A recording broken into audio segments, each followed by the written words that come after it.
अस्सलाम वालेकुम मेरे प्यारे दोस्तों, कैसे हैं आप। आज की मेरी वीडियो सिर्फ़ और सिर्फ स्टूडेंट्स के लिए है जो चाइना जा चुके हैं या जाना चाहते हैं और जानना चाहते हैं, और वो स्टूडेंट हैं, तालिब इल्म हैं, सीएससी स्कॉलरशिप पे गए हैं, हंसू पे गए हैं, पोस्ट डॉक के लिए गए हैं, किसी भी काम के लिए गए हैं लेकिन स्टूडेंट वीज़े पे गए हैं, तो उनके लिए ये वीडियो है, तो स्किप ना कीजिएगा। दोस्तों, चाइना में रेजिडेंस परमिट कैसे मिलता है, ये बहुत ही इंपॉर्टेंट क्वेश्चन है। बहुत से लोगों ने इस पे बात भी की है, लेकिन मैं अपने तर्ज से बात करूंगा, अपने अंदाज से बात करूंगा। मैंने वहाँ पे 10 साल गुजारे हैं, अल्हम्दुलिल्लाह मास्टर्स किया है, पीएचडी की है, और वहाँ पे रिसर्च के लिए बहुत ज़्यादा ट्रैवलिंग भी की है। तो इसका प्रोसेस स्टेप बाय स्टेप जानिएगा और वीडियो को वाकई स्किप ना कीजिएगा। दोस्तों, सबसे पहली बात तो ये है कि जो कोई भी चाइना में जाता है ना पढ़ने के लिए, वो X1 या X2 वीज़े पे जाता है। एक वीज़ा जो है वो 180 डेज से नीचे है और एक 180 डेज से ऊपर है। अब प्रोसेस ये डेफिनेटली आप मास्टर्स के लिए या एमफिल के लिए जा रहे हैं, वो 3 साल या 4 साल का कोर्स है, तो उसके लिए आपको 180 डेज़ के ऊपर का वीज़ा चाहिए होता है। अब जब आपको वो JW 201 JW 202 ये भी इसका एक कॉन्टेक्स्ट है। अब जब आप चाइना में पहुंच जाते हैं ना दोस्तों, ज़ाहिर 1 माह के अंदर अंदर आपको रेजिडेंस का परमिट अप्लाई करना होता है, फर्स्ट एंड फॉरमोस्ट। तो दोस्तों, जब आपने चाइना में एंटर हो जाना होता है ना, तो उसके 1 माह के अंदर अंदर आपको रेजिडेंट परमिट के लिए अप्लाई करना होता है। रेजिडेंट परमिट बेस करता है आपका 1 साल का वीज़ा, 2 साल का वीज़ा या 3 साल का वीज़ा। कुछ जैसा कि मैंने बताया दोस्तों, कुछ यूनिवर्सिटीज़ 1 साल का वीज़ा देती है, कुछ 3 साल का वीज़ा अप्लाई, कोई 4 साल का भी दे सकती है, कुछ पोस्ट डॉक के लिए 3 साल का भी दे सकती है, कुछ 1 साल का दे के आपको उसको रीन्यू करवाना पड़ता है। ठीक है, ये है जी पूरा एक सिस्टम, एक प्रोसीजर। अब हम बात करते हैं कि आपको रेजिडेंस परमिट मिलेगा कैसे, लेकिन उससे पहले आपको डॉक्यूमेंट्स क्या चाहिए। आपका वैलिड पासपोर्ट, आपका जो X1 और X2 वीज़ा जो लगा हुआ ऑलरेडी उसका प्रिंट, इसके अलावा आपको 400 युआन फ़ीस 1 साल के लिए, या हो सकता है कि 500, अब तो बढ़ गई होगी शायद, 450 पौने 500 RMB हो गया हो, लेकिन जितने साल का आपका वीज़ा लगाएंगे उतनी ही आपकी फ़ीस। इसके अलावा आपका मेडिकल जो आपने पाकिस्तान से करवाया होगा और जो आपने चाइना में करवाया होगा, याद रखें, आप जितना मर्जी पाकिस्तान से चाइना को पंक्चर, इस्लामाबाद से जहाँ मर्जी मेडिकल करवा लें, चाइना में जाते ही आपको मेडिकल करवाना पड़ेगा, 500-600 RMB आपका लगेगा।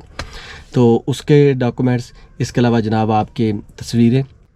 दोस्तों, यूनिवर्सिटी आपको एक लेटर इशू करती है, उसमें उसकी स्टैंप होती है और साथ में एक पूरा फॉर्म होता है, वो फील्ड होता है, वो आपने खुद करना होता है। यूनिवर्सिटी का जो ISO डिपार्टमेंट है या ISA डिपार्टमेंट है, इंटरनेशनल जो डिपार्टमेंट है, international department for students, for foreign students, वो उसको फिल कर देता है। तो बाकी ये तमाम डॉक्यूमेंट्स के साथ आपकी मेडिकल और तमाम और फीस के साथ आप वहाँ पे पहुँच जाते हैं। जब आप वहाँ पे पहुँच जाते हैं तो जनाब आपको लंबी लंबी लाइनें लगाना पड़ती है। डिपेंड्स करता है सिटी कौन सा है। अगर बड़ा सिटी है, शंघाई, बीजिंग, चोंगचिंग, ग्वांचू या खफे या इससे भी बड़ा नानजिंग सिटी है, तो फिर आपको लाइनें लगाना पड़ती है। अगर छोटा सिटी है जैसे वुहू हो गया या चंगचू हो गया, तो फिर आपका जल्दी काम भी हो सकता है। तो अब आपने वहाँ पे पहुँच जाना है, आपको टोकन मिलेगा, टोकन पे आपने बैठ जाना है। उसके बाद जब आपकी बारी आएगी, आपसे आंसर क्वेश्चन किए जाएंगे, जनाब कहाँ से आए हैं, कौन है, किस यूनिवर्सिटी पढ़ते हैं। लेकिन जब आपको यूनिवर्सिटी डॉक्यूमेंट्स दे देती है ना, तो समझ लिया आपका वीज़ा तकरीबन ऑलमोस्ट फाइनलाइज्ड होता है। खैर, वो यूनिवर्सिटी भी कंफर्म कर, यूनिवर्सिटी लिस्टें भी भेजती है, उस लिस्ट में आपका नाम होना ज़रूरी है। ये जब कभी भी आप रेजिडेंट परमिट के लिए जाएं तो यूनिवर्सिटी से, उसके ऑफिस से लिस्टें ज़रूर ले जाएं जहाँ पे आपका स्कॉलरशिप के लिए नाम आया होता है। इसके अलावा आपके डिपार्टमेंट का पूरा वहाँ पे बायोडाटा हो, आपके सुपरवाइज़र का, उसका नंबर, उसका ईमेल, ये सारी चीज़ें वहाँ पे आपको देनी होती हैं। अगर एक भी चीज़ रहेगी तो आपका वीज़ा लटक जाएगा और आपको प्रॉब्लम्स होगी। तो याद रखें, 1 माह के अंदर अंदर आपने उससे पहले अप्लाई करना होता है। लो जी, अब आप वहाँ पे चले गए, आपने फ़ीस जमा करवा दी और आपने सारा कुछ दे दिया, इंटरव्यू भी आपका वो लेंगे और घबराना नहीं है, ठीक है। तो उसके बाद आपको 7 दिन के अंदर, 15 दिन के अंदर या 1 माह के अंदर अंदर आपको रेजिडेंस परमिट मिल जाएगा। अगर वो आपका जनाब 1 साल का लगाते हैं तो फिर 450-500 फीस लेंगे, अगर 2 साल का तो 800, अगर 3 साल का तो 1200 या 1300 RMB। लेकिन कोविड का सर्टिफिकेट साथ ज़रूर रखना आपने, ये याद रखना, आपने 2 खुराकें पी हो, उसका सर्टिफिकेट आपके पास हो। इसके अलावा आपके पास हेल्थ इंश्योरेंस हो, आपने अपने एक्सरे वगैरह करवाए हों, वो तो ज़ाहिर है डेफिनेटली आप चाइना से जाके करवा ही लेंगे, और अगर ज़रूरी हुआ तो आपको वो दवाई भी पिला देंगे कोविड की। तो ये है दोस्तों पूरा प्रोसेस। उसके बाद आपको वेट करना पड़ेगा, लेकिन एक वो चिट देंगे रसीद, वो अपने पास रखनी है। लेकिन उस बिहार पे आप चाइना में ट्रैवलिंग नहीं कर सकते, क्योंकि आपका पासपोर्ट वो सबमिट कर लेंगे। जब आपका पासपोर्ट सबमिट कर लेंगे, जब तक वो आपका पासपोर्ट वापस नहीं देंगे, आप ट्रैवलिंग कहीं भी नहीं कर सकते। लेकिन वो चिट आपकी पास होगी। तो हो सके तो अपने यूनिवर्सिटी के जो कार्ड है उसको अपने पास रखें, कहीं पे आपको आना जाना भी पड़ सकता है।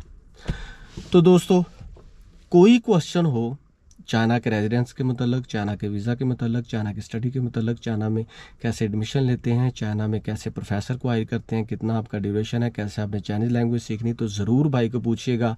मुझे खुशी होगी कि मैं आपको गाइड करूँगा। लेकिन मैं कोई वीज़ा एजेंट नहीं हूँ, ना ही मैं कोई लॉयर हूँ, मैं एक स्टूडेंट हूँ, वहाँ पर मैं पढ़ा हूँ। तो मेरा फ़र्ज़ बनता है कि आप लोगों को भी गाइड करें। और मुझे किसी दोस्त का ये मैसेज भी आया था, तो मैंने कहा इस सिलसिले में आपसे खुल के बात हो। तो आपके सवाल और चीज़ें आपकी आसानी पैदा कर सकते हैं, तो सवाल करना मत भूलिएगा।